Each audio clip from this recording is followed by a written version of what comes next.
ओम श्री गुरुवे नमः। प्रणाम भगवन आनंद रस रत्नाकर से स्वामी श्री अखंडानंद सरस्वती जी महाराज जी द्वारा भगवन।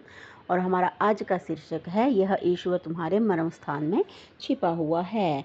स्वामी जी बता रहे हैं भगवान की पुराणों में कथा आती है कि हिरण्यकश्यप को नृसिंह भगवान ने मार दिया। प्रहलाद तो उनके भक्त हो गए, लेकिन उनके जब विरोचन पैदा हुआ तो दैत्यों ने विरोचन को समझाया कि प्रहलाद ने हमारे वंश के विपरीत आचरण किया है, तो बेटा विरोचन, जो काम तुम्हारे बाप ने नहीं किया सो काम तुम करके बताओ। विरोचन ने कहा कि क्या करें।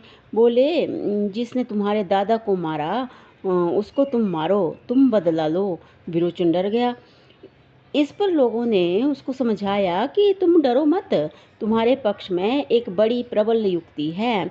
वह यह है कि नरसिंह ने प्रहलाद को वरदान दिया कि प्रहलाद, जो तुम्हारे वंश में पैदा होगा उसको मैं मारूंगा नहीं, तो तुम अवध्य हो, तुमको भगवान मारेंगे ही नहीं और तुम उनको मार डालो।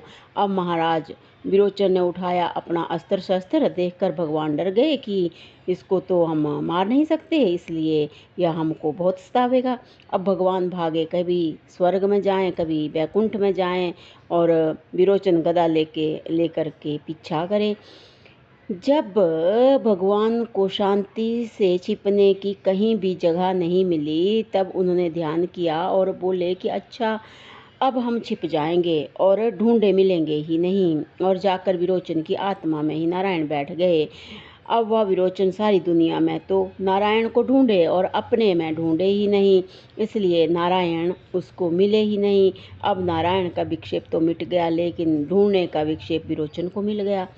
अब देखो, विरोचन कौन है? जिसको दृश्य में रुचि है, रोचन है कि हमको यह चाहिए, ऐसा बगीचा चाहिए, ऐसा फल चाहिए, ऐसा मकान चाहिए, ऐसा भोग चाहिए, ऐसा व्यक्ति विरोचन हो गया।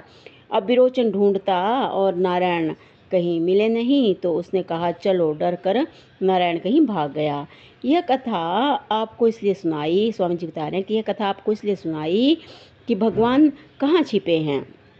आप सब लोग जिज्ञासु हैं, वेद शास्त्रों के सार को जानते हैं। आप लोगों को विरोचन कहने में तो संकोच होता है, लेकिन नारायण छिपे कहाँ हैं, इतनी बात तो कम से कम समझने की है। गुह्याम, जो तुम्हारा गुह्य स्थान है, मर्म स्थान है, यह ईश्वर तुम्हारे मर्म स्थान में छिपा हुआ है। प्रणाम भगवन। ये कठोपनिषद से लिया हुआ बहुत ही दिव्य प्रसंग है भगवन। प्रणाम भगवन। ओम शांति ही शांति ही शांति ही। ओम।